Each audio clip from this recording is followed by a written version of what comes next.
Hey guys, and welcome back to the channel. Today we are going to play Venus, Improbable Dream, Venus, not Venice, Improbable Dream, and this is by Borealis. This game is a visual novel, so it's essentially, it's all storytelling, and yeah, it looks really great. I've already seen some of it. It's kind of like drawn in like a manga style. I think you guys will like it if you like visual novels. I definitely do. And yeah, we're going to take a look here at the options. We got full screen. We're going to leave it as is. The music is so good, by the way. Very like, I'm going to turn it down a little bit because I feel like it might be louder than me, but it's, yeah, it's really good. It's really like classical. It's really chill. I like that. Yeah. All right. Anyways, we're going to start. We're going to jump right in and we're going to see what it goes. Oh, what's this? Case study. Hemenigoma. Hemengioma.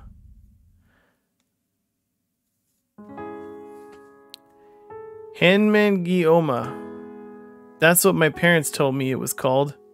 A growth of extra blood vessels clumped together to form a tumor. No one knows why it happens. Some people are just unlucky, I guess. Mine started appearing a few weeks after I was born. A slight discoloration of skin, barely noticeable at first, that slowly began to take over my face little by little. They start off flat and grow bigger and bigger. With time, after a point, they reach limit and begin to shrink, eventually disappearing altogether. Most children who have hemenigomas lose them by the time they're 10. I didn't. Around the time I started junior high, the doctor started giving me all sorts of medication in order to get it to recede, but there were limited results.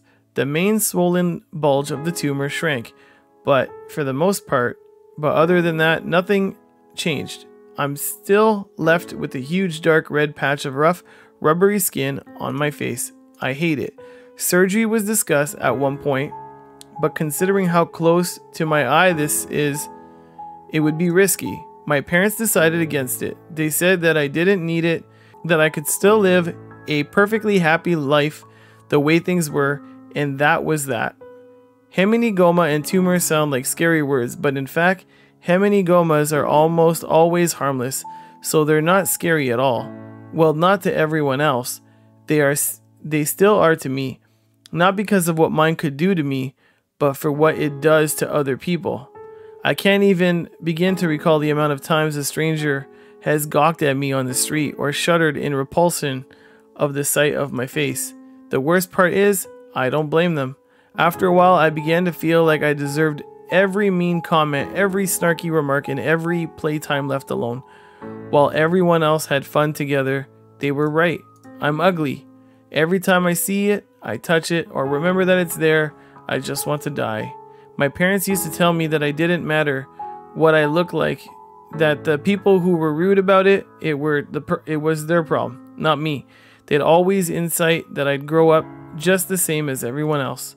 But how can I hold a conversation with somebody with them staring at the monstrosity on my face? I figured out pretty quickly that there was no point in trying to be normal. Someone like me could never fit in with any group of friends. They only keep me around so that I could be the butt of everyone's joke. I started doing everything I could to not be noticed. I put the absolute minimum effort into everything. I taught myself to be invisible. Yes, I felt lonely and isolated, but it was better than being picked on. That's just the way I have to live my life now. I might be 17 and almost ready to face the real world, but as long as I have this hemenigoma, I'll never be able to face anything. Not even my own face. Oh, that's very sad. And the thing is, that's true. And you guys, people should never, chapter 1, curiosity. People should never pick on others because of the way they look or what they do, or, you know, it's not right. And I think that this game seems to me like it's going to bring some of that out. Things that need to be discussed that people may have necessarily never discussed openly. And I agree with that. Just another day. The other students around me are sharing whispered chatter as usual.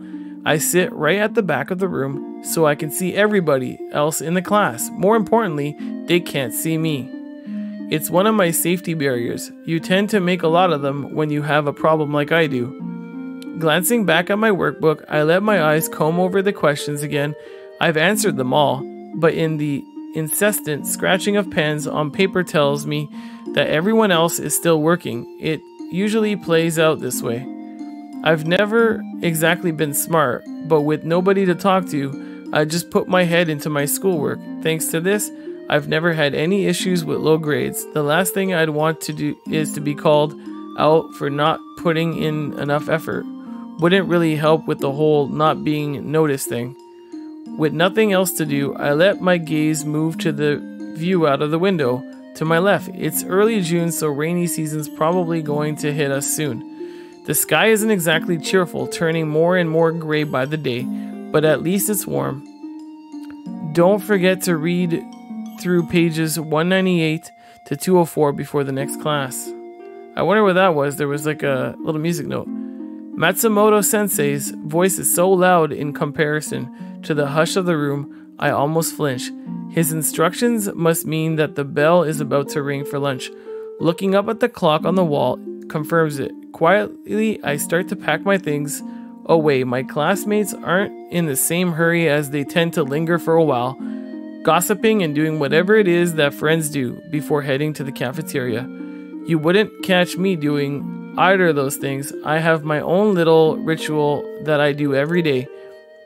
After finding a secluded spot not long after I first came to the school, I've always eaten there alone, away from prying eyes. It's more comfortable that way. Thinking about that, it makes me even more anxious to get there and enjoy at least an hour of peace before I have to come back into another room full of people.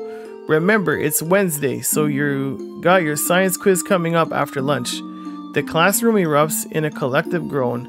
I think I'm the only person who doesn't object. Hoisting my bag onto my shoulder and leaning forwards in my seat, I find myself staring at the clock, watching the second hand tick by, waiting for the first acceptable moment to leave the room. The wait feels impossibly drawn out, but eventually the hands synchronize on the hour. The bell rings out shrilly in the corridor, acting like the starting gun of a race. I stand up from my seat before anybody else does, turning towards the door, grateful to escape the discomfort of the crowded room. However, just as I'm taking my first step, another sound echoes across the classroom, coming from the opposite direction. A cane. My entire body freezes in place. The teacher never calls on me. I'm the unremarkable kid who gets decent grades and never says a word. What does he want with me? I struggle to twist my rigid limbs back towards the front of the classroom, highly aware of many students glancing at me as I do. This is exactly the kind of thing I hate. There is nothing in the world that I want to do more than just run out the room, but I guess I can't. Fixing my eyes on the floor, in a desperate attempt to ignore everybody's gaze, I force myself to walk up to Matsumoto Sensei's desk. To be honest, I'm surprised that he called on me like that in front of everybody. He's the one who let me sit behind the rest of the class and who never makes me answer a question or read a passage from a textbook. He knows what I'm like. My anxiety has always been something that was just accepted since I came to this school. I think as long as my work is good, they'll let it slide. As I reach his desk, I take a lightning fast glance backwards at everybody. The noise level in the room has gone up considerably. Friends starting to gather in groups and talk amongst themselves, and others are leaving the room to get lunch. It gives me the slightest bit of relief to know that I'm no longer the center of the most people's attention. Still uncomfortable, I meet Matsumoto Sensei's eyes briefly to let him know that I'm ready to listen to whatever it is that he wants to say. Hopefully, this will be quick. Akane, I've got a proposition for you. A highly unusual start to a conversation. The school has been in touch with your parents. We're all a little concerned about your progress here. My progress, he can't mean my grades. Your work is quite satisfactory, but there's been talk about your interactions with other students, or a lack of, should I say. His facial expression grows a bit awkward for a second before he regains his usual serious gaze. He's probably not used to having to talk about these kinds of things. I thought that my solitary ways had been glossed over. in the light of my decent schoolwork, but I guess I couldn't hide my problems forever. I understand that you had issues. There's no point going into them now. I thank him silently inside my own head. The other teachers and your parents are worried about your future, Akane. What you'll do once you leave school. It would be very difficult for someone of your nature to succeed in life, you understand? I know exactly what he's talking about. The thought of graduating and having to find some way of supporting myself, integrating myself into society, getting a job. It's too much to handle. Instead of facing up to it, I simply throw myself into the present moment, living in some sort of fantasy that'll never get to that point. I know I'm wrong, of course, but it's all I can do to keep myself going for now. I nod tensely and he exhales, seeming to have a lot on his mind. A suggestion has been put forward that may help you with this, something for you to try out. I don't like where this is going. If my parents think I'm enrolling into some kind of therapy group or getting doped up on anxiety medication, you used to play the piano, didn't you? What's that got to do with anything? Yes, I mumble the word quietly, still bemused. Of all the things I was expecting him to say, that wasn't one of them. Your parents tell me that you quite enjoyed it as a younger child. Enjoyed is probably too strong a word. I took up the instrument as something to do, since I never really had any friends to hang out with. I don't know why I chose the piano. Oh no! Uh-oh, how do I go back? Alright. Well, I went too fast on that last one. I had private lessons for a while. It was a half decent way to pass the time, although I never really put my heart out and soul into it. After a while, I just lost interest. Besides, it's kind of impossible to practice when you don't have a piano at home. I've never really thought about it since, having not played for years. It's just another part of my life that fell by the wayside when I decided to isolate myself from the world as much as I could. I don't understand why this is relevant to my anxiety. How would you like to try it again? I glance up at him after hearing his question, and he has an unsettling mixture of concern and optimism in his eyes as he searches my face for a reaction. It's been suggested that you join the music club as an after-school activity. I think it's the fear in my eyes that causes him to avert his gaze for a moment. The music club?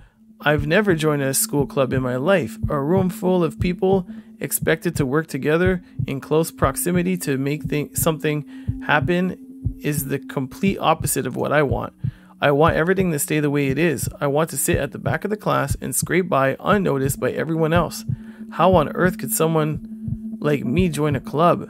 Matsumoto Sensei clearly notices my internal panicking and tries to come across more gently as he continues. I understand that this is a difficult concept for you, Akane. The issue is that the longer you remain like this, the harder it will be to break out of it. I know he's right, I just can't stand it. All we'd like you to do is attend one session with the music club to start with. See how you like taking up the piano again. You never know, it might prove to be a good experience. They don't have a pianist as far as I'm aware. They'll probably be very pleased to have you join the group. A disgusting face hermit who hasn't practiced his instrument for years and can't hold a conversation with anyone. Oh yeah, I'm sure they'd be thrilled to have me. With every second that passes, I plunge further and further into disbelief that this is happening. As calm as Matsumoto Sensei is, I get the feeling that I'm being told to join the music club rather than ask, like it's not an avoidable fate. Your name has been passed on to Kudo, the club's advisor, so he knows you'll be attending. The fact proves my suspicion exactly. If I were you, I'd head over there today after school. The quicker you begin, the quicker you can start to make progress.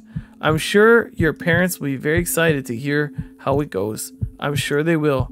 I can't believe they volunteered me for this without asking me.